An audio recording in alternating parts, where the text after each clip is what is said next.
అండి కుమారి శాస్త్ర వంటకాల ఛానల్కి స్వాగతం. అందరూ బాగున్నారా? అందరం బాగోవాలని హనుమంతుడిని ప్రార్థిస్తున్నాం. మా దేవుడి గది అనమాట అండి.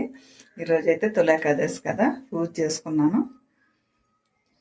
చూడండి చక్కగా చిన్న గది అయినా సరే కానీ నాకు ఇక్కడ అరల అవి పెట్టించుకుని మనకు పూజకు సంబంధించినవి అన్నీ కూడా కింద కర్ర పైన కర్ర అలా పెట్టించుకుని చక్కగా చేయించుకున్నాను అనమాట. ఎందుకంటే మనకి ఏదో టైంలో ఏదోటి నీసాను లేకపోతే వేరేగా ఏదైనా కిటికీకి మనకి దేవుడి దగ్గర ఈశాన్య మూలకి అలాగే ఉత్తరం వైపు ఇదంతా ఉత్తరం వైపుకి అనమాట.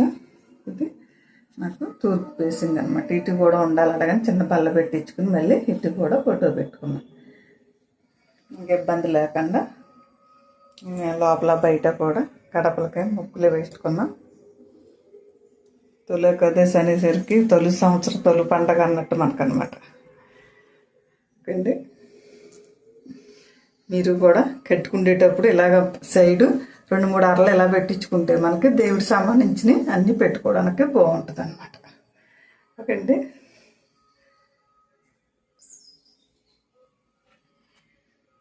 దీపారాధనలు వెలుగుతున్నాయి, ఆరతి వెలుగుతుంది. మనకందరికీ మంచి జరగాలి, అందరూ బాగోవాలని సంవత్సరం అంతా ఆయుర ఆరోగ్యాలతో అష్టైశ్వర్యాలతో ఆనందంగా సంతోషంగా ఉండాలని భగవంతుడిని కోరి ప్రార్థిస్తున్నాను. ఓకే అండి.